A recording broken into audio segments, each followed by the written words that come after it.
हाय, hello, good afternoon. आम्ही चाललो आहेत पुरंदरला. मी निवांत बसले होते घरात, तेवढ्यात जानचा कॉल आला मला की म्हटली शीतल फ्री आहेस का, चला आपण जाऊया म्हणून. म्हटलं कुठे, तर म्हटलं पुरंदर किल्ला पाहायला. म्हटलं मग ठीक आहे. फिरायचं म्हटल्यानंतर तर मग काही आम्ही नाही कधी बोलतच नाही. मग निघालो आम्ही दोघीजणी आवरून. जान गाडी चालवत होती, मी पाठीमागे बसून शूट केलं थोडंसं, म्हणजे थोडं एन्जॉय करूया. वातावरण पाहू शकता तुम्ही कसलं मस्त आहे.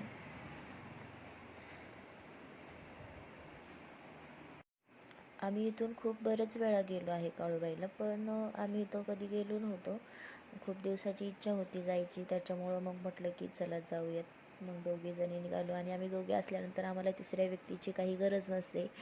आम्ही दोघे असलो की बस, आम्हाला तिसरं कोणाचीही गरज नसते. आणि आमच्यामध्ये दोघींच्यामध्ये तिसरं कोणी आलं की मग ते आम्हाला जमत नाही, कारण आमच्या दोघींचे विचार सेम असतात. आणि तिसरा व्यक्ती कोणी आला की मग ते वेगळंच काहीतरी होतं.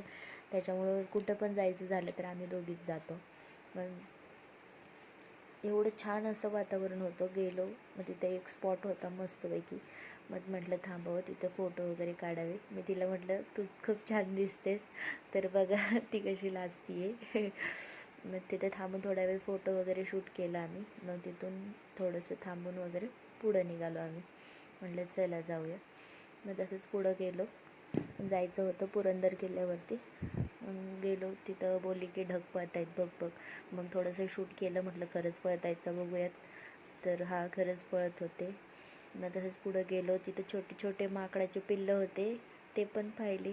खूप छान होते. तरी त्याच्यात पण बोलते जानकी भीती वाटते. तुम्हीच सांगा आता, माकडाला कोण भीतं का. मग तसंच पुढे गेलो. हे बघा इथं कसं बसले, वाट बघते ते खायला कोण देते का कधी मला म्हणून. मग तिथं शंभूचं मंदिर होतं जवळच. मग आम्ही शंभूच्या मंदिरमध्ये गेलो. शंभू म्हणजे सर्वस्व आहे आपलं, त्याच्याशिवाय काही नाही आहे. मग दर्शन वगैरे घेतलं, आणि तिथून टायमिंग झाला होता 4-4:30 वाजले होते. म्हटलं चला, मग सगळेजण आले आणि म्हटले चला बंद झालं आहे, टायमिंग झालेला आहे क्लोजिंगचा. म्हटलं चला ठीक आहे. मग आम्ही तिथून रिटर्न निघालो. थोडी माकडांसोबत मस्ती केली, फोटोशूट वगैरे केलं त्यांचं, आणि निघालो रिटर्न आम्ही. म्हटलं चला आता थोडंसं एन्जॉय करत जाऊया. मग आम्ही वडापाव वगैरे आणले होते, भूक लागली होती. मग म्हटलं चला वडापाव खाऊयात म्हणून बसलो. तिला घाई झाली होती खूप, त्याच्यामुळे तिने लगेच तयार करून दिला पावाच्या आतमध्ये टाकून, आणि खाल्लं तर छान होता. मग तसंच त्याच्यासोबत मिरची तर पाहिजेच. मग मिरची टेस्ट केली, तोंडी लावली. मिरची पण तिखट नव्हती, पण छान होती. मग तिथून आल्यानंतर इथं दरी वगैरे आहे, खूप असं मस्त आहे. मग इथं थोडंसं फोटोशूट केलं. मग तिथून आम्ही रिटर्न निघलो. त्याच्यात मला जान बोलते की तू राह इथं, मी जाते निघून.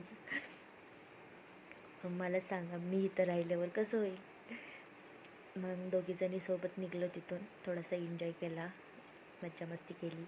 येताना थोडीशी हे नाटकं शायनिंग मारली थोडीशी. म्हटलं असे फोटो काढ माझे, तसे काढ. थोडीशी शायनिंग, हे बघा कसं केलं एन्जॉय.